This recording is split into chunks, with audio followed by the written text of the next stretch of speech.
하나님의 말씀은 스가랴서 11장 12절부터 17절입니다. 함께 봉독하겠습니다. 내가 그들에게 이르되 너희가 좋게 여기거든 내 품삯을 내게 주고 그렇지 아니하거든 그만두라. 그들이 곧 은 30개를 달아서 내 품삯을 삼은지라.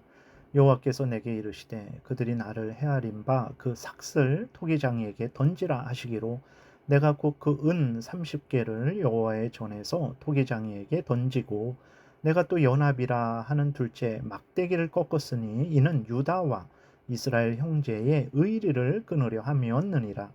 여호와께서 내게 이르시되 너는 또 어리석은 목자의 기구들을 빼앗을지니라. 보라, 내가 한 목자를 이 땅에 일으키리니 그가 없어진 자를 마음에 두지 아니하며 흩어진 자를 찾지 아니하며 상한 자를 고치지 아니하며 강건한 자를 먹이지 아니하고 오히려 살찐 자의 고기를 먹으며 또 그 굽을 찢으리라. 화 있을진저 양떼를 버린 못된 목자요 칼이 그의 팔과 오른쪽 눈에 내리리니 그의 팔이 아주 마르고 그의 오른쪽 눈이 아주 멀어 버릴 것이라 하시니라. 아멘. 기도드리겠습니다. 살아계신 하나님, 우리가 이 시간 하나님 말씀을 전하고 듣고자 합니다. 성령께서 역사하셔서 우리를 향한 하나님의 뜻을 잘 알고 믿고 순종해서 하나님의 영광을 드러내고 이웃을 유익하게 하고 하나님이 주시는 크신 은혜 늘 누리게 도우소서. 감사드리고 예수 그리스도의 이름으로 기도드렸습니다. 아멘. 12절부터 13절은 이제 온 이스라엘의 악함을 하나님이 말씀하고 있어요. 이스라엘 백성들이 하나님을 경외하지 않고 멸시했다라는 사실, 하나님의 은혜를 소중히 여기지 않았다라는 사실이 아주 분명하게 드러나고 있습니다. 하나님께서 가련한 이스라엘을 이제 돌보셨죠. 그들을 불쌍히 여기시고 그러한 이제 목자들이 그 이스라엘의 뭐 왕, 선지자, 제사장, 고관들 그 목자들이 백성들을 돌보지 않았어요. 그러나 하나님은 그들을 불쌍히 여기시고 그들을 돌봤죠. 근데 그 하나님의 은혜를 받은 이스라엘 백성들은 하나님을 하찮게 여겼고 하나님의 은혜를 아주 하찮게 여겼어요. 어떻게 이럴 수 있나 싶어요. 12절 다시 보니까 내가 그들에게 이르되 너희가 좋게 여기거든 내 품삯을 내게 주고 그렇지 아니하거든 그만두라. 그들이 곧 은 30개를 달아서 내 품삯을 삼은지라 그랬어요. 여기서 내가 하나님으로 해석해도 되고 예수 그리스도로 해석해도 됩니다. 우리가 앞부분에서 예수 그리스도로 해석을 해서 참된 목자이신 예수 그리스도로 이제 계속 해석하겠습니다.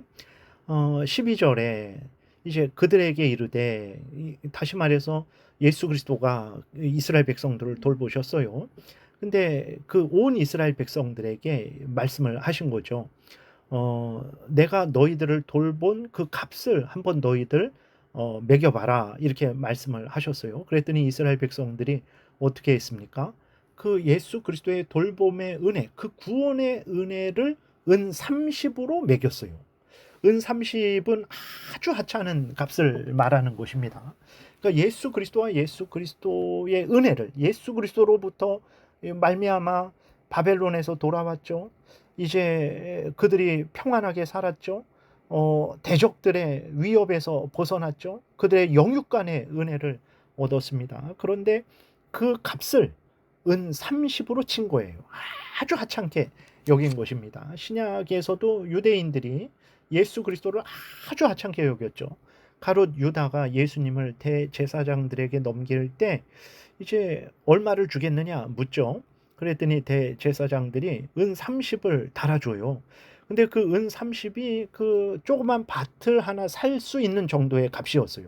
예수님의 값이 그 정도밖에 안 됐어요. 예수님을 이제 그 넘겨주는데, 예수님을 죽이는데 넘겨준 값을 그 정도밖에 이제 치지 않은 거죠. 그러니까 예수님을 얼마나 하찮게 여겼는지를 알 수 있는 거예요. 구약이나 신약이나 유대인들은 예수님을 하찮게 여겼습니다. 예수님의 은혜를 하찮게 여겼어요. 감사하지 않았습니다. 오히려 우상을 존귀하게 여기고 우상에게 더 많은 재물과 더 많은 뭐 이제 그 헌신을 했죠. 패역한 민족이죠. 그러면 오늘 우리는 어떻습니까? 우리는 정말 우리 구주 예수 그리스도를 가장 존중히 여깁니까? 우리는 하나님을 소중히 여깁니까? 존귀히 여깁니까? 하나님의 은혜를 가장 값진 것으로 여깁니까? 예수 그리스도로 말미암은 구원의 은혜를 가장 소중히 여깁니까? 우리는 오늘날 사람과 한 약속은 반드시 지키죠. 그러면 우리는 하나님과 약속한 것을 그 이상으로 더 목숨 걸고 지키고 있습니까? 우리가 어떤 사람에게 10만 원을 예를 들어서 도와줬어요. 근데 그 사람이 감사 표시를 하지 않으면 우리는 뭐라고 합니까? 야, 저 사람 못됐다.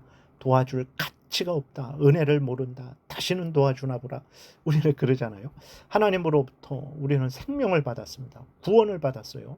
예수 그리스도께서 우리 대신 뺨 맞고 침뱉음 당하고 십자가에 못 박혀 죽으셨어요. 그래서 우리가 산 거예요.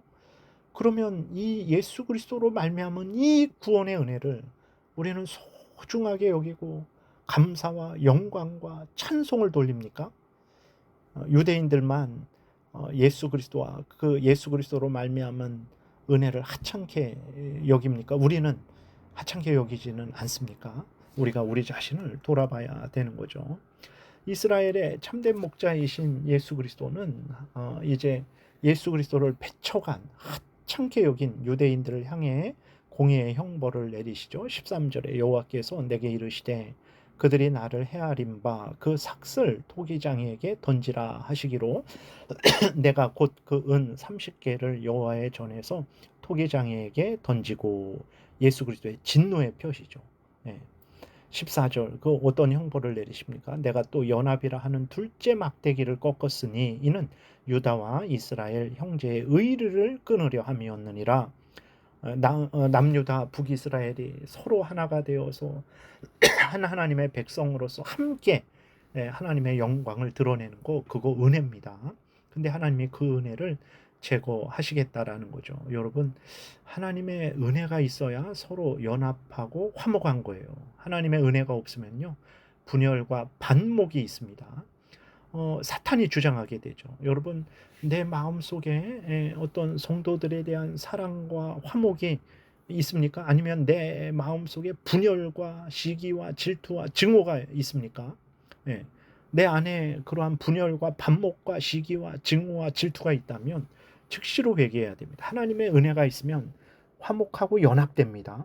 하나님의 은혜가 없으면 시기하고 질투하고 반목하고 분열되게 되는 거예요. 예, 우리가 우리 마음을 살피고 하나님의 은혜가 있는지 아니면 하나님의 그 은혜가 없는지, 하나님의 은혜가 있으면 더 감사하고 더 은혜를 구하고 더 화목하고 더 연합돼야 되죠. 하나님의 은혜가 없다면 회개하고 돌이키고 은혜를 구해야 됩니다.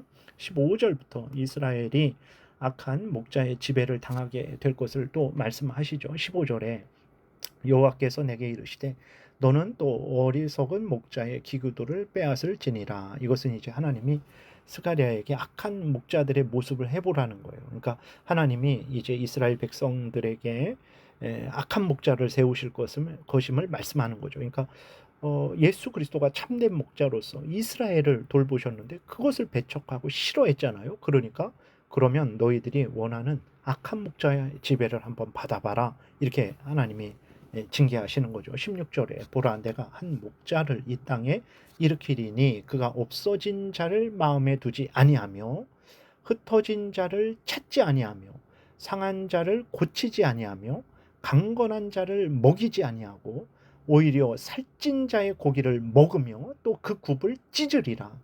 그러니까 목자는 양들을 돌봐야 되는데 양이 뭐 없어져도 찾지도 않고 잃어버려도 찾지도 않고 상처가 났는데 고치지도 않고 먹이지 않아서 양이 비리비리 말라가게 되고 오히려 살찐 양을 자기의 탐욕거리로 삼는 거죠. 이렇게 악한 목자가 이스라엘을 다스리니 이스라엘이 얼마나 참 비참하게 되는 것입니까? 여러분, 하나님이 우리의 하나님으로서 우리를 다스리는 것, 예수 그리스도가 우리의 목자로서 우리를 다스리고 우리의 구주로서 우리를 다스리고 포도나무로서 우리에게 양식을 주시는 것, 감사하고 기뻐하고 즐거워해야 됩니다. 그러나 어리석은 우리들은 하나님께 가까이 가는 것, 하나님의 다스림을 받는 것, 하나님의 말씀에 순종하는 것을 힘들어하고 지겨워하고 싫어하고 벗어나려고 하죠. 그게 이스라엘 백성들과 같이 어리석은 마음과 태도인 것입니다. 17절은 이제 물론 이 악한 목자에게도 하나님이 공의의 형벌을 내리세요. 이스라엘 백성들이 잘못해서 악한 목자의 지배를 받게 하셨잖아요. 그렇다고 이 악한 목자는 뭐 괜찮을 줄 아냐? 아니죠. 그 악한 목자는 자기가 악을 행한 거죠. 자기가 악을 행한 것에 대해서 하나님의 형벌을 받게 되는 거죠. 17절에 화 있을진저 양떼를 버린 목된 목자요 칼이 그의 팔과 오른쪽 눈에 내리리니 그의 팔이 아주 마르고 그의 오른쪽 눈이 아주 멀어 버릴 것이니라 하시니라. 그래서요 그의 능력과 모든 것을 하나님이 이제 빼앗아 버리겠다. 여러분 앞에 선자들은 더욱 조심하고 주의하고 하나님 말씀을 따라서 살아가야 되는 것입니다. 말씀을 정리하겠습니다. 하나님을 존귀히 여겨야 됩니다. 하나님보다 더 선한 우리의 구원주는 없어요. 예수 그리스도만이 우리의 참된 목자시고 참 포도나무시고 우리의 구주이심을 굳게 믿고 항상 예수 그리스도와 연합해야 되고 가까이 해야 되고 예수 그리스도와 동행해야 되고 그 명령에 아멘하고 믿고 순종해야 됩니다. 그것이 복인데 죄된 우리들은 하나님과 멀어지면 좋아요.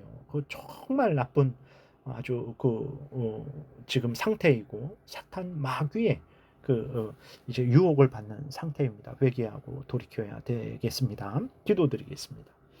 살아계신 하나님 감사합니다. 하나님만이 우리 구주 예수 그리스도만이 우리의 참된 구원자시요 참된 목자임을 굳게 믿고 무슨 일이 있어도 하나님과 멀어지지 않게 도우소서. 항상 하나님의 말씀에 순종하게 도우소서. 감사드리고 예수 그리스도의 이름으로 기도드렸습니다. 아멘. 하늘에 계신 우리 아버지여, 이름이 거룩히 여김을 받으시오며 나라의 임하옵시며 뜻이 하늘에서 이루어진 것 같이 땅에서도 이루어지이다. 오늘날 우리에게 일용할 양식을 주옵시고 우리가 우리에게 죄 지은 자를 사하여 준 것 같이 우리의 죄를 사하여 주옵시고 우리를 시험에 들게 하지 마옵시고 다만 악에서 구하옵소서. 대개의 나라와 권세와 영광이 아버지께 영원히 있사옵나이다. 아멘. 지금은 우리 구주 예수 그리스도의 은혜와 하나님 아버지의 크신 사랑과 성령의 교통하심이 항상 하나님을 경외하고 하나님의 다스림을 받고자 하나님의 말씀 따라 살아가고자 은혜 구하며 돌아가는 하나님의 택한 백성들 머리 위에 지금부터 영원토록 함께 있을지어다. 아멘.